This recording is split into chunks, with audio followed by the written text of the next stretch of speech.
par ce système qui est absolument formidable malgré tout. Et la technologie a fait de grands progrès, donc nous sommes heureux de pouvoir enseigner la parole de Dieu à travers le monde entier.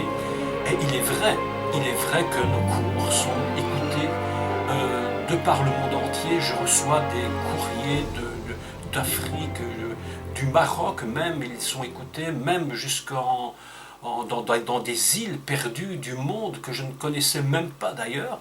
Et ces cours sont écoutés, nous avons presque... un seul cours a été écouté plus de 17 000 fois, c'est absolument extraordinaire. Donc notre joie n'est pas seulement de se trouver à Troyes, bien sûr si nous étions 10 on serait content, mais ça va venir. Mais nous sommes très heureux de pouvoir communiquer cette parole dans le monde entier. Je donne seulement quelques informations. J'ai reçu il y a 2 jours un téléphone venant du Togo, après avoir écouté les cours. Évidemment, ils ont été très intéressés et me demandaient de prendre en main donc cette école, cet institut biblique qui se trouve au Togo. Évidemment, ça pose quelques problèmes techniques et puis aussi financiers pour pouvoir se rendre régulièrement là-bas dans une école biblique. Néanmoins, c'est pour vous dire que la parole de Dieu est annoncée dans le monde entier et c'est cela qui nous réjouit, mais vraiment fortement.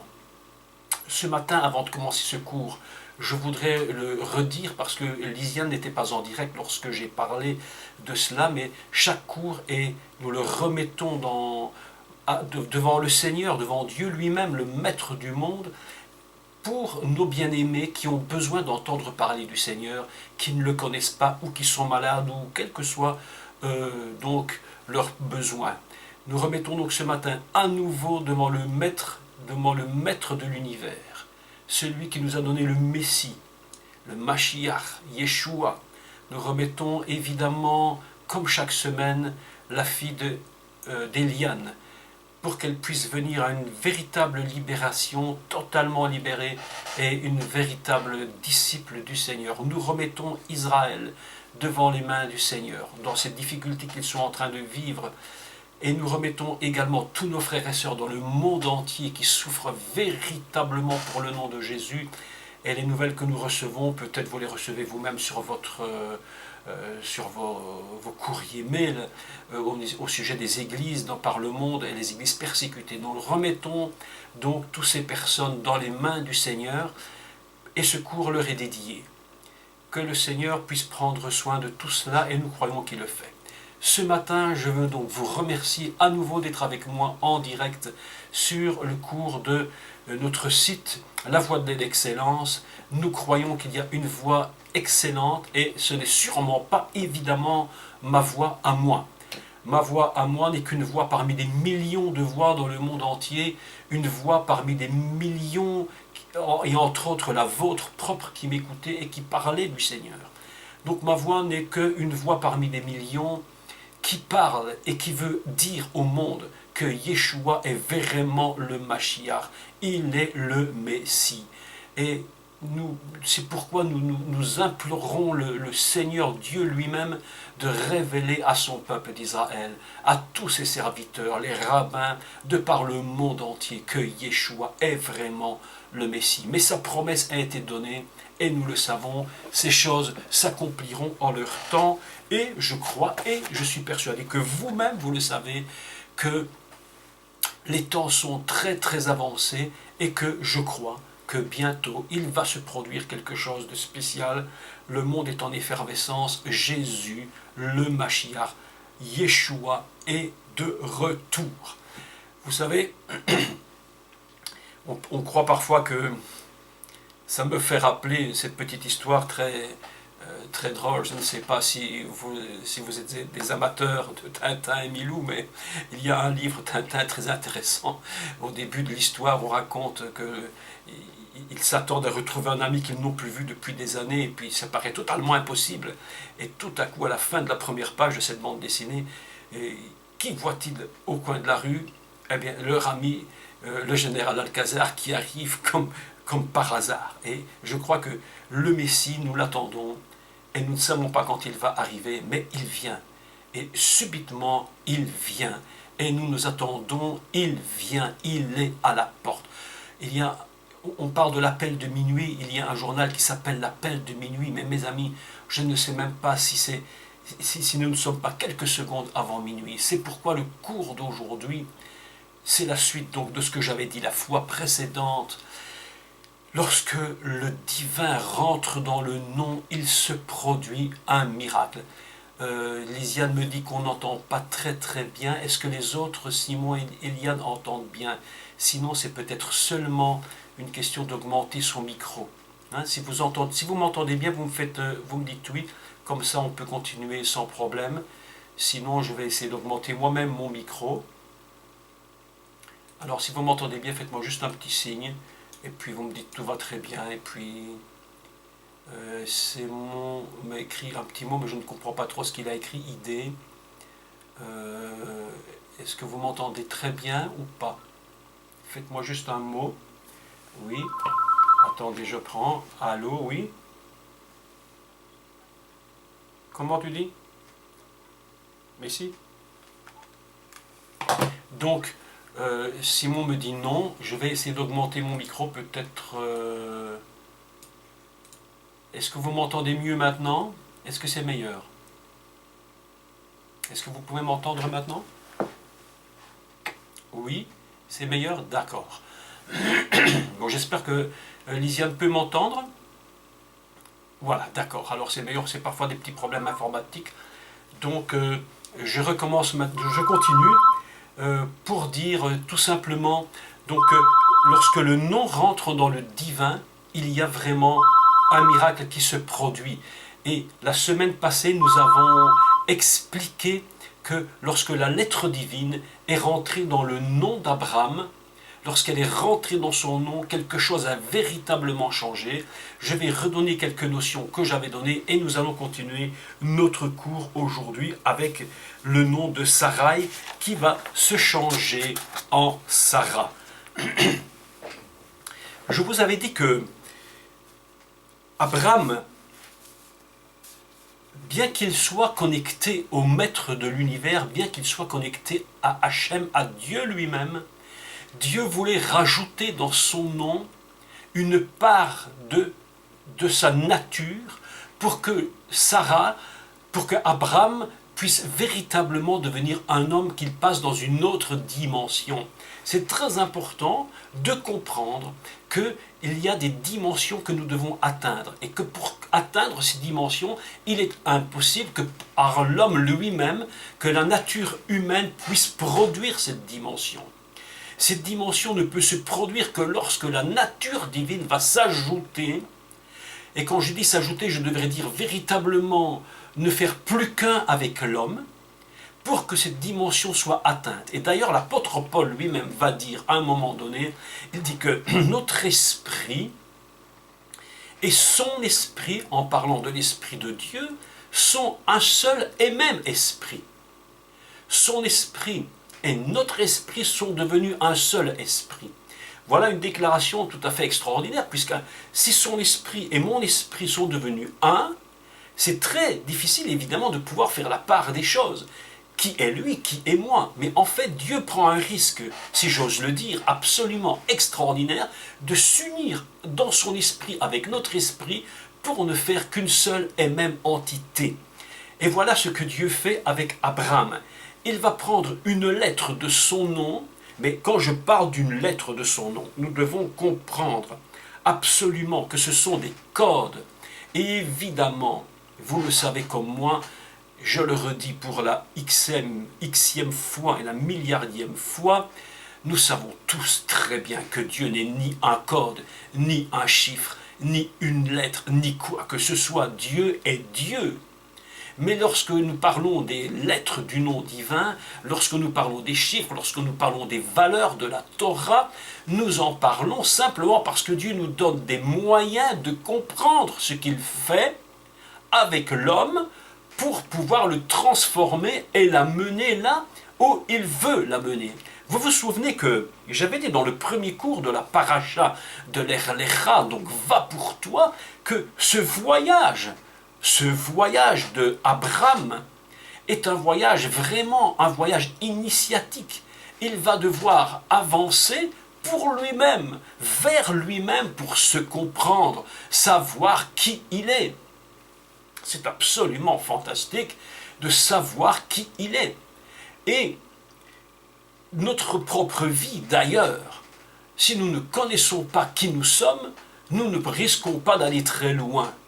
Autrement dit, j'ai remarqué pour moi-même, je suis persuadé que vous le remarquez pour vous-même, que ce que Dieu fait avec nous, avant toute chose, c'est de se révéler à nous, de nous montrer à nous-mêmes qui nous sommes. Parce que si nous ne pouvons pas comprendre qui nous sommes nous-mêmes, comment pouvons-nous aller loin dans les choses de Dieu? Donc le voyage d'Abraham est un voyage vraiment d'initiation de sa propre connaissance du maître du monde, du maître de l'univers, de celui qui l'a appelé et qui va le conduire vraiment jusqu'au bout de la promesse. Donc voilà, Abraham est en connexion avec le divin.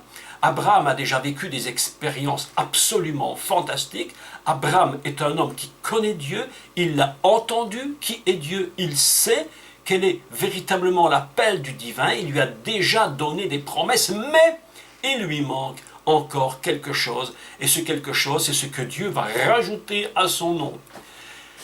Je voudrais, si vous le permettez, vous renvoyer de nouveau brièvement les quelques images dont j'espère que vous avez reçu les images que je vous ai envoyées par mail à Simon et à Eliane.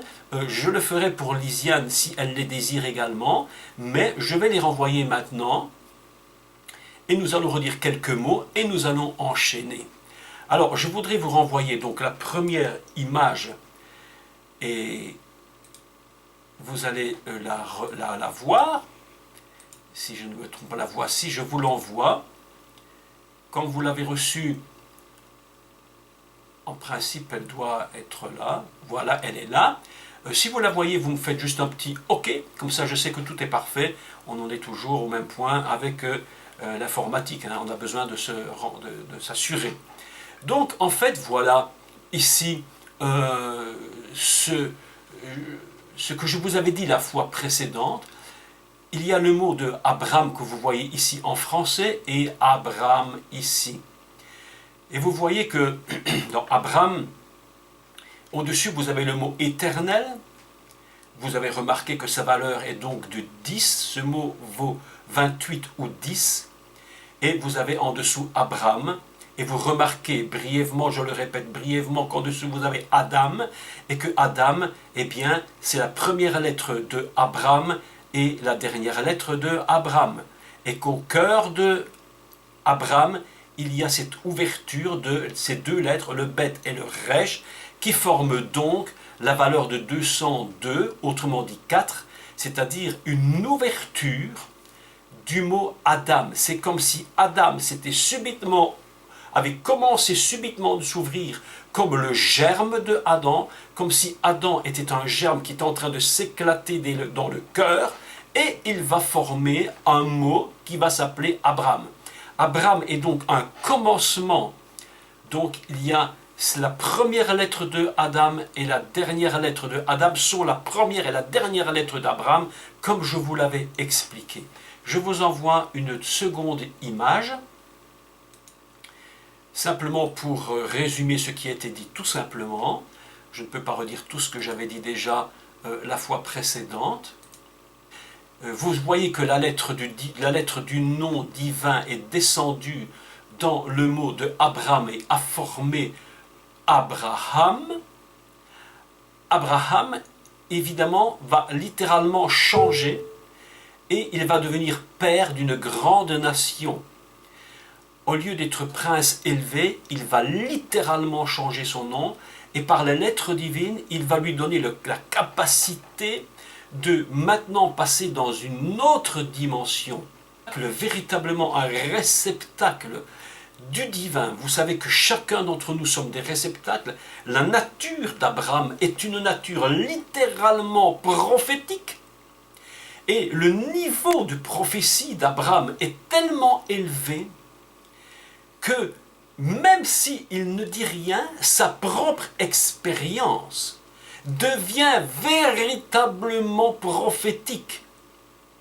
C'est absolument fantastique lorsqu'on constate que des hommes et des femmes de Dieu sont des prophètes alors que même ils n'ont pas dit un mot, mais leur vie et leur expérience est elle-même un point prophétique d'un niveau absolument extraordinaire. Nous avons ici, j'ose le dire, vraiment une préfiguration de ce que la Bible nous dit au sujet du baptême de l'Esprit, qu'il faut que l'Esprit de Dieu descende dans l'homme pour que quelque chose puisse vraiment le transformer et qu'il puisse à son tour engendrer. Nous avons, vous savez, il y a un petit chant je ne sais pas si vous connaissez ce petit chant d'ailleurs, mais on dit dans le monde entier le Saint-Esprit vient et comme le prophète l'a dit. Je me suis souvent demandé, mais où est-ce que le prophète a dit que le Saint-Esprit allait descendre d'une façon tellement individuelle sur chacun d'entre nous? Eh bien, simplement dans le fait que Abraham lui-même reçoit la lettre divine, c'est-à-dire le Hé, qui n'est, je le rappelle, qu'un souffle. Eh bien, par ce souffle qui est l'Esprit, qui est le Ruach, le souffle du divin, le souffle du divin descendant dans le nom d'Abraham, dans sa vie, dans sa nature, va transformer cet homme. C'est véritablement prophétique au sujet de Acte 2. Le Saint-Esprit descend sur les 120 qui sont remplis du Saint-Esprit. Et voilà qu'Abraham a subitement maintenant une capacité nouvelle, et je vais maintenant rentrer dans ce domaine, une capacité nouvelle de pouvoir donner à celle qui est son épouse. Écoutez bien, le terme est si extraordinaire. Il est dit que c'est son épouse. Il est écrit, Dieu dit à Abraham, il est dit, Vayomer Elohim el Avraham, Sarai, Ishtecha lo te, il est écrit, le tikra, tu donneras El Sarah, tu lui donnas le nom de Sarah. Il est capable maintenant, Abraham, de donner à Sarai cette lettre divine, cette valeur divine qui va la transformer. Ainsi, nous voyons que lorsque le jour de la Pentecôte, les disciples reçoivent l'Esprit, ils sont eux-mêmes capables de communiquer et de donner aux autres cette même capacité de devenir des gens qui vont engendrer. Et Sarah, qui était totalement stérile, va devenir une mère, une femme totalement capable d'engendrer. Et c'est sur ce thème que je voudrais aujourd'hui vous parler. J'aimerais à ce sujet vous dire que Sarah, évidemment, est le réceptacle qui va pouvoir permettre la naissance d'Itzhak, d'où nous allons dire quelques mots. Itzhak est un nom tout à fait surprenant. Et je vais vous expliquer pourquoi il est surprenant, pourquoi il s'appelle Itzhak. C'est absolument étrange. Un jeune homme qui vient au monde et dont le nom veut dire « il rit ».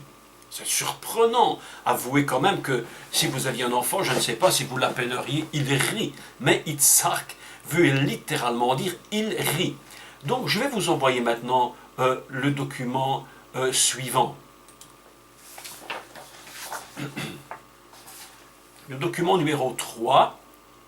Je vous le ferai également parvenir. Pardon, je me suis trompé, je renvoie le document. Voilà. Regardez bien ceci. Le voilà. Nous avons ici en haut le nom divin, éternel, le nom au-dessus de tous les noms.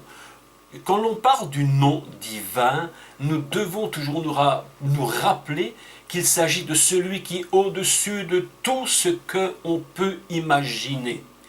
Il n'y a rien qui soit plus élevé que ce nom. C'est celui qui n'a ni commencement ni fin. Il s'agit du maître de l'univers, celui dont le nom, Hachem, celui qui est le nom par-dessus tous les noms, et nous est révélé à travers ces 4 lettres absolument fantastiques, ce que nous appelons nous parfois Yahvé, mais qui en réalité veut dire l'éternel. Remarquez ceci.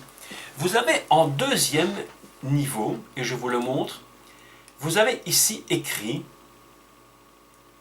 le nom de Sarai. vous avez le shin, le ret et le yud.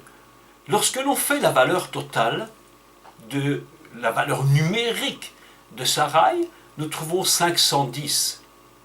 Ou, si nous ajoutons les chiffres les uns sur les autres, nous ajoutons la valeur numérique de 6, qui est la valeur, si vous voulez, de ce qui est humain. L'homme est créé au 6e jour, il est donc purement humain. Sarah, c'est vraiment, je dirais, l'humaine, la femme humaine qui va devoir engendrer. Mais son problème à Sarai, c'est qu'elle ne peut engendrer. Elle est absolument stérile. Quelque chose ne fonctionne pas, elle ne peut pas enfanter.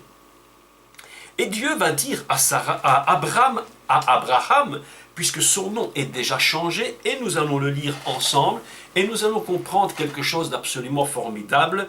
Nous allons lire dans le livre de Bereshit et au chapitre 17, donc Genèse 17, et au verset 15.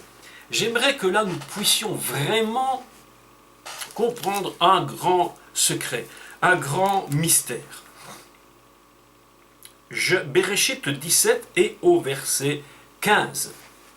Dieu dit à Abraham, puisqu'il s'agit maintenant d'Abraham, son nom a été changé et le voilà en train maintenant de pouvoir passer dans la dimension nouvelle. Dieu dit à Abraham, tu ne donneras plus à Sarai, ta femme, le nom de Sarai, mais son nom sera Sarah. Je la bénirai et je te donnerai d'elle un fils. Je la bénirai et elle deviendra des nations, des rois, des peuples sortiront d'elle. On arrête là. Ici, nous avons quelques notions tout à fait intéressantes. Dieu dit à Abraham, remarquez la différence d'abord. Le changement de nom d'Abraham en Abraham, c'est Dieu qui le fait. Il dit, je t'appellerai Abraham et non plus Abram. Ce n'est pas lui-même. Dieu ne dit pas Abraham, je te demanderai de te changer ton nom, mais il dit, c'est moi qui vais changer ton nom. Ce n'est pas toi-même qui le feras. C'est moi qui change ton nom d'Abram en Abraham. Par contre, si vous relisez bien le texte ici, ce n'est plus de cela qu'il s'agit. Dieu va donner à Abraham maintenant la responsabilité de pouvoir changer le nom de l'autre, de son épouse. Il dit, tu vas rentrer littéralement dans toi-même, tu vas intervenir toi-même dans le projet. Tu ne pouvais pas dès le départ le faire parce que tu ne possédais pas la lettre de mon nom. Mais maintenant que tu possèdes la lettre de mon nom, c'est moi-même qui te demande, toi, Abraham, d'intervenir et de changer le nom de ton épouse. Et regardez ce qu'il dit. Tu ne donnerais plus à Sarai, ta femme, le nom de Sarai, mais ce sera Sarah. Son nom sera Sarah. Point. C'est toi qui le fais. Regardez maintenant sur ce texte, sur cette image, nous avons le nom divin et nous avons vu que cette première lettre, le premier ré, la lettre du souffle, puisque cette lettre n'a pas de sonorité, elle n'est qu'un souffle. Cette lettre présente le divin et l'esprit. Cette première lettre est descendue dans Abraham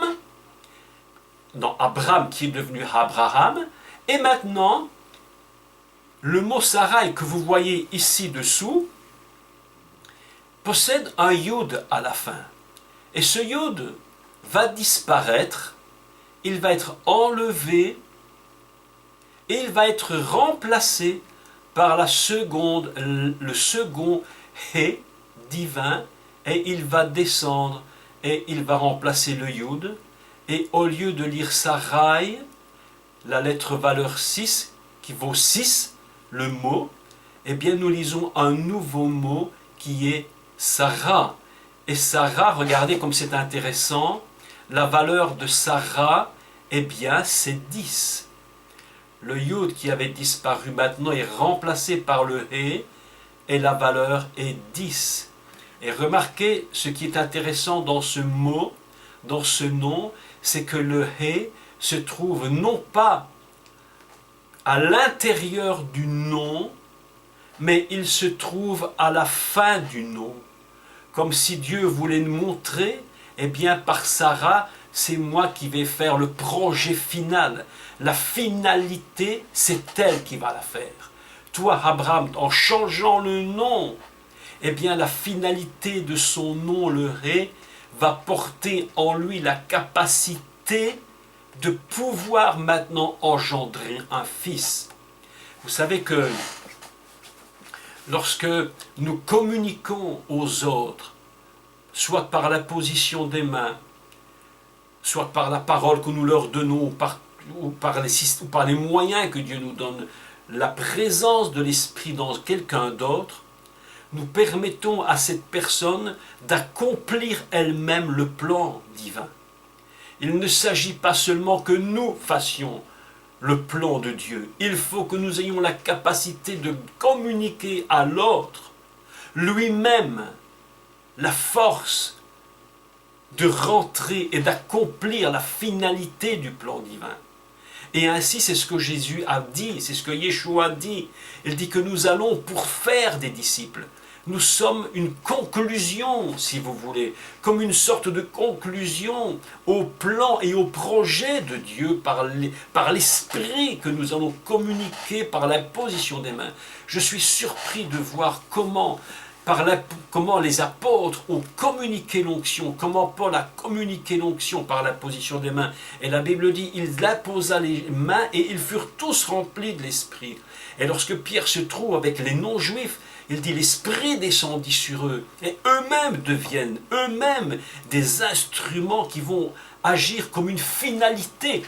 Autrement dit, Abraham, lui, possède, lui qui n'est pas stérile, il possède le divin en lui, par la première lettre, si vous le voulez, mais c'est un code, et il va communiquer la dernière lettre du nom divin, le Ré, à son épouse, qui va devenir comme une finalité de ce projet. C'est elle qui, en finalité, va donner à Abraham le fils qu'il désire le plus et qu'il attend depuis tant et tant et tant de dizaines d'années.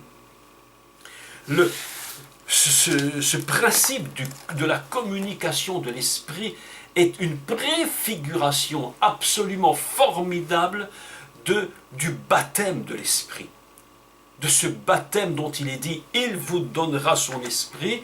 Jésus le dit lui-même, il est avantageux que je m'en aille afin que vous receviez l'esprit. C'est absolument formidable. Et remarquez bien la chose absolument fantastique. Lorsque Jésus sort de l'eau et de son baptême, que reçoit-il? L'esprit. Que fait-il maintenant? Il donne à son Église l'esprit. On a vraiment ici l'image, la sensation profonde que le Mashiach rempli de l'esprit a aussi et a évidemment la capacité de communiquer aussi la lettre du divin à son Église. Dans cette histoire d'Abraham, il y a une histoire prophétique, il y a une valeur prophétique absolument extraordinaire. Et voilà que Sarai maintenant est tout à coup rendue capable d'avoir un enfant. Elle qui n'était pas capable devient maintenant la mère de cet enfant Yitzhak qui va naître. Voilà une chose absolument extraordinaire dans ce texte. Sarai, le réceptacle du divin, son nom est changé. Je voudrais vous rappeler que quelque chose s'est produit pour les disciples. Lorsque la lettre vient, lorsque la lettre et la puissance de l'Esprit rentrent dans le corps de son Église, l'apôtre Paul va dire une vérité absolument fantastique. Il va dire, vous portez maintenant un nom nouveau. Nous allons nous-mêmes, en tant qu'enfants de Dieu, que tous ceux qui m'entendent comprennent ce que je dis.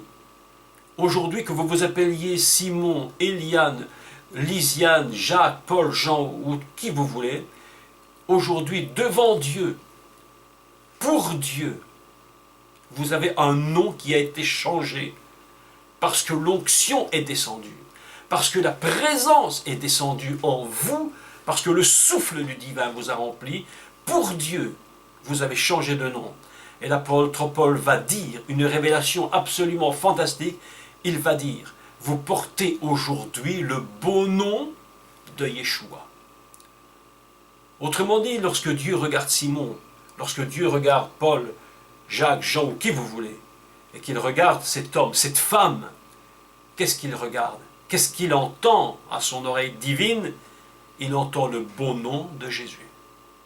Nous portons ce nom en nous, par la lettre du divin.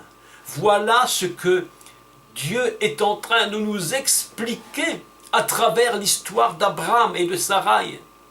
Et en fait, nous avons ici l'image de Sarah qui représente véritablement l'épouse. Ce n'est pas seulement la femme d'Abraham, mais prophétiquement, elle représente quelque chose de l'Église. Elle représente véritablement celle qui est l'épouse d'Abraham, celle qui engendre, celle qui va donner plus tard le Mashiach. Elle est véritablement devenue le réceptacle absolument extraordinaire du divin. Et quand le réceptacle est touché par le divin, lorsque vous êtes touché par le divin, vous êtes devenu capable d'engendrer. C'est pourquoi je ne comprends pas aujourd'hui comment l'Église n'est-elle plus capable d'engendrer des âmes, n'est-elle plus capable de le faire. Notre but, c'est d'engendrer des âmes. D'ailleurs, rappelez-vous de ce que je vous avais parlé lors des premiers cours sur l'Echlecha, cette paracha. Il est dit qu'Abraham a emmené, écoutez, les textes sont absolument formidables. Abraham a emmené avec lui, il a emmené avec lui Sarai, sa femme, Lot, on le sait, tous les biens. Et puis, il est ajouté une chose formidable.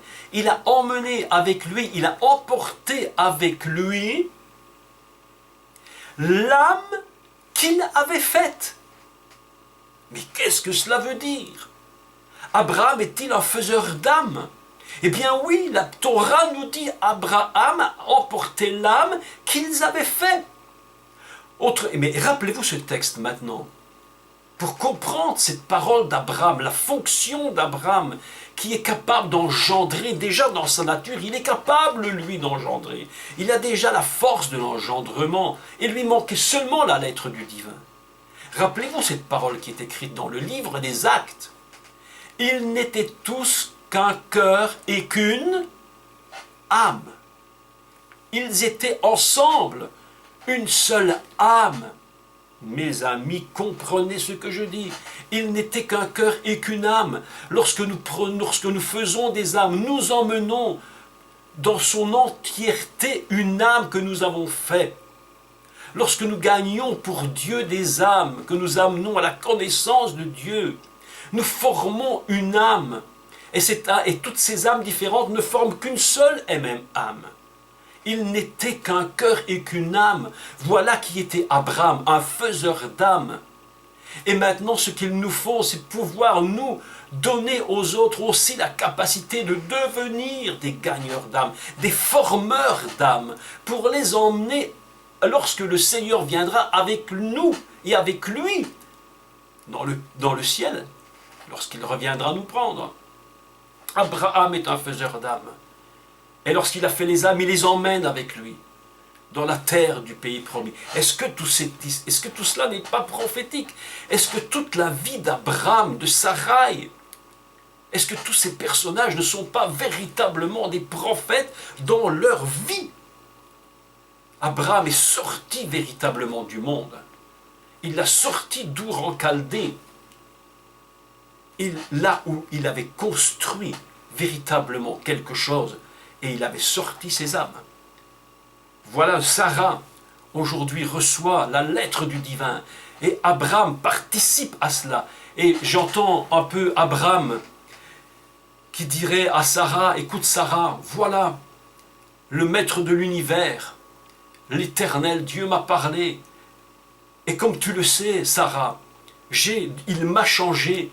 Il a transformé ma vie. Il m'a donné la lettre de son nom et mon nom a été changé. Sarah, maintenant je dois te dire quelque chose. Je dois te parler. Voilà ce que le maître de l'univers m'a dit.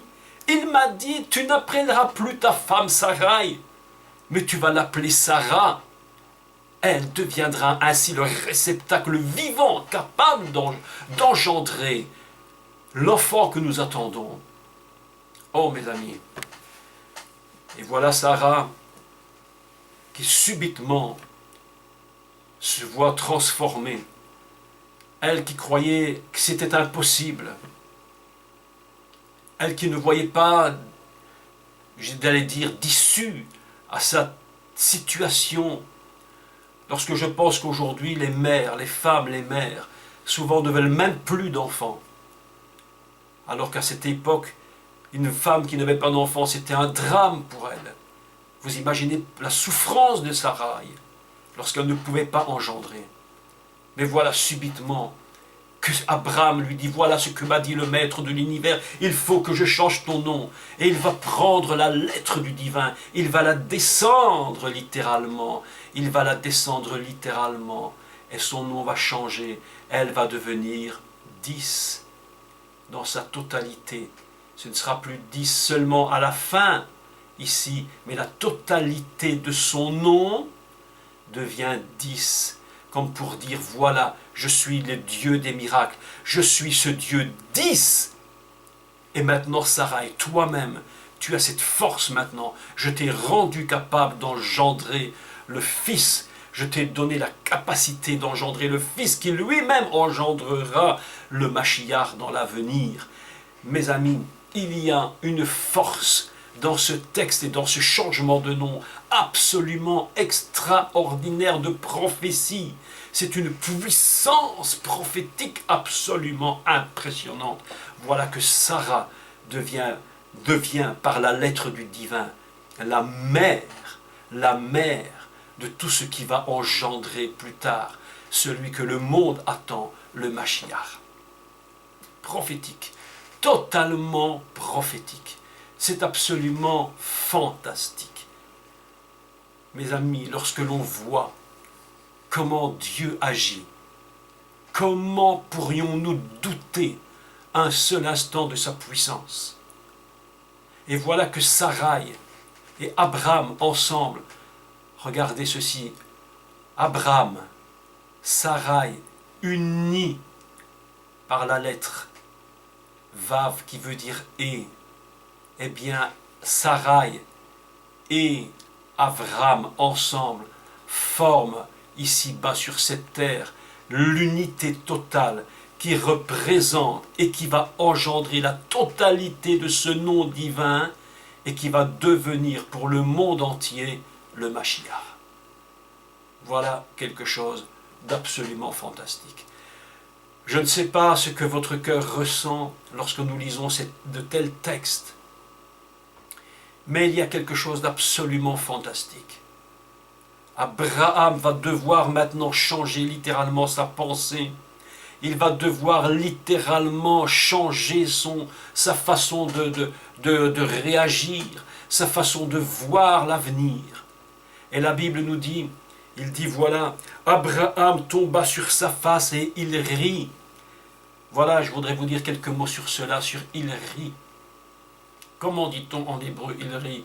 Si vous le lisez en hébreu, vous ne pouvez pas comprendre le jeu de mots que Dieu va faire. Dieu va maintenant, je dirais, passez-moi l'expression, mais s'amuser à faire un jeu de mots. Il rit, en hébreu, on dit Va'itzrak.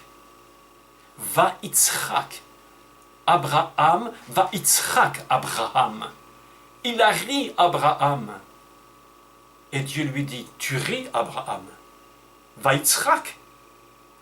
Tu ris Abraham. Eh bien écoute, ton fils qui va naître, tu lui donneras le nom de Yitzhak. Et tu te souviendras que maintenant l'Éternel, c'est moi qui ris. Moi je ris. Pour te dire, regarde Abraham, la puissance de mon nom. Regarde ma puissance. Tu ris, va Yitzhak. Eh bien ton fils s'appellera Yitzhak. Il rit. Dieu fait un jeu de mots absolument fantastique. À chaque fois qu'Abraham, à chaque fois que Sarah va se rappeler de ce qu'il a fait, de son rire, à chaque fois qu'ils vont voir le fils, Yitzhak, ils vont se rappeler qu'en réalité, c'est Dieu qui se rit de toutes nos situations. De toutes nos situations. Alors, Abraham, Yitzhak, Abraham a ri. Mais aujourd'hui, mes amis, je vous le dis, dans toutes nos situations, peut-être nous pouvons douter, mais si l'Esprit est venu, si le souffle du divin est venu en nous, et si jusque-là nous avions de la peine de le comprendre et de croire, eh bien, aujourd'hui Dieu va nous dire, moi dans ta situation, aujourd'hui, moi l'Éternel, ta situation, je vais l'appeler Yitzhak, c'est moi l'Éternel qui rit. C'est moi qui ris de cette situation. Voilà ce matin ce que je voulais vous dire sur Sarai, sur Sarah, comment nous devons comprendre pour nous-mêmes que Dieu nous a donné la responsabilité, il vous a donné la responsabilité d'intervenir dans son projet en communiquant le souffle du divin aux autres et en formant, comme Abraham, en étant vous-même des formeurs d'âmes, en les sortant du monde perdu, en les sortant de Babylone, en les sortant d'Ur en Chaldée, de former ces âmes, de communiquer le souffle du divin à ces âmes formées. Et lorsque nous aurons encore des doutes, eh bien nous nous rappellerons que le projet divin va s'accomplir dans notre vie, va s'accomplir dans notre vie. Et ton projet divin, écoute-moi, écoutez-moi, nous avons prié ce matin pour nos amis, nous avons prié pour la fille d'Eliane, nous avons prié pour Israël, nous avons prié pour tous nos frères, mais mes amis, le projet divin s'accomplira sur eux, je vous le dis. Et écoutez-moi, ne les appelez plus de leur nom, ne les appelez plus de leur nom, appelez-les du nom de Yitzhak. Il rit. Mon Dieu est en train de rire parce qu'il dit c'est moi l'Éternel qui rit de ta situation. Je vais faire quelque chose pour toi Simon, je ferai quelque chose pour toi Eliane, je ferai quelque chose pour toi Lisiane, je ferai quelque chose pour toi Jacques, pour toi Paul, pour toi Étienne, pour toi Marcel, pour toi qui tu veux, que ton nom que tu entends maintenant, prends ton nom, toi qui m'écoutes sur internet, là dans le monde entier, vous êtes des milliers à entendre ce message, changez votre situation et appelez-la. Mon Dieu est en train de rire. Mon Dieu est en train de rire. Il dit, je change ton nom. La lettre du divin est venue dans ton nom. Sarai, tu n'es plus Sarai, mais je t'ai fait Sarah. Le souffle est à la fin de ton nom. Sarai. Écoutez-moi maintenant, je vous envoie encore un document nouveau. Je voudrais que vous le regardiez avec moi. Il y a quelque chose de Dieu ce matin dans ce cours. Quelque chose de Dieu dans ce cours ce matin. Et je sais que votre cœur est transpercé. Je sais que votre cœur est transpercé. Je sais que quelque chose est en train de se produire en vous. Je ne suis pas là pour vous apprendre de l'hébreu pour de l'hébreu. Ça d'autres le feront aussi, comme moi je peux le faire. Mais je vais vous communiquer la fonction prophétique et messianique de la Torah et vous dire tout est dans le nom. Tout est dans le nom du Mashiach, le nom de nos patriarches, le nom, mes amis. Regardez ceci. Nous avons ici maintenant les deux noms côte à côte. Et je voudrais vous montrer que ici, regardez, je les entoure en bleu, voyez-vous? Remarquez bien ceci. Nous avons Abraham, Sarah.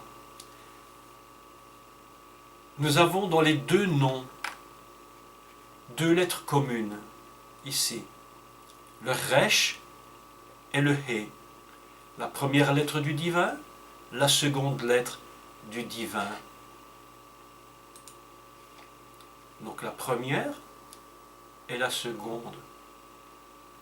En hébreu, la lettre, le resh veut dire la tête, roche veut dire la tête, mais ça veut aussi dire pauvre, pauvre. Autrement dit, lorsque Abraham n'a pas le hé, lorsque Sarah n'a pas le hé, bien qu'ils connaissent le maître du monde, bien qu'ils connaissent la promesse, ils sont pauvres. L'Église aujourd'hui, bien qu'elle puisse connaître le nom de Jésus, le Machiar, si elle n'a pas reçu l'Esprit, elle est pauvre, notre Église. Pourquoi l'Église aujourd'hui est-elle si faible? Il lui manque quelque chose. Il lui manque le nom, il lui manque l'Esprit qui touche sa tête. Mais lorsque la tête, c'est-à-dire la pauvreté de l'homme naturel, la pauvreté de la femme naturelle, même les pensées de l'homme les plus élevées, mes amis, les pensées les plus élevées, l'homme sur cette terre qui envoie des fusées, qui envoie des satellites, qui fait des choses exceptionnelles, s'il n'est pas en contact avec la lettre du divin, il est terriblement pauvre et il restera pauvre. C'est pourquoi, regardez ce que Dieu fait, il prend la lettre du divin et il va la coller à la tête. Il prend la lettre du divin et il va la coller à Sarah. Ainsi, vous avez dans Sarah et Abraham deux lettres communes absolument formidables qui nous disent, voilà, la pauvreté va se changer véritablement en révélation, en puissance et en force. En force. Ne croyez jamais que l'homme est un homme stupide. L'humain est un homme d'une intelligence remarquable, mais l'intelligence pour Dieu, l'intelligence pure de l'humain pour Dieu n'est que pauvreté. Elle a besoin d'être communiquée. Elle a besoin d'être communiquée par l'esprit à sa tête et que cette connaissance humaine soit liée à la puissance du maître de l'univers. Voilà ce que Dieu nous enseigne aujourd'hui. Mes amis, vraiment, je crois de tout mon cœur qu'aujourd'hui le Seigneur nous parle et qu'il nous dit de nous référer véritablement à cette lettre divine. Je vous dis pour terminer, ne vous découragez pas. Ne vous découragez jamais. Si votre intelligence est limitée, laissez le souffle divin se coller à votre intelligence. Si vous avez des difficultés de croire, si comme Abraham vous avez des difficultés de croire, laissez le souffle divin toucher votre tête. Laissez-le toucher votre tête. Et au moment où la tête sera touchée, vous allez voir que vos difficultés ne se rappelleront plus difficultés, mais elles vont s'appeler Yitzhak. Yitzhak. Il rit. Mon Dieu est en train de rire. Mes amis, voilà la richesse des noms. Voilà la richesse de l'hébreu. Voilà la richesse de la Torah. Voilà la richesse incommensurable et inimaginable que représente un seul nom dans la Bible. Et vous imaginez que chaque nom est un code, que chaque nom représente une puissance divine absolument au-delà de tout ce qu'on imagine. Chaque nom dans la Bible est un code. Et Dieu nous parle. Mes amis, ce matin, je vous demande une fois encore, restez connectés, tête avec esprit, pensée avec esprit, roche avec Aleph. Restez connectés et n'ayez jamais peur de communiquer aux autres la lettre du divin afin que les autres deviennent eux-mêmes des formateurs d'âme comme vous-même. Vous devez être et vous êtes comme Abraham dans sa fonction naturelle, un gagneur et un formateur d'âme pour les sortir du monde et pour les emmener avec le Seigneur lorsqu'il va revenir très bientôt.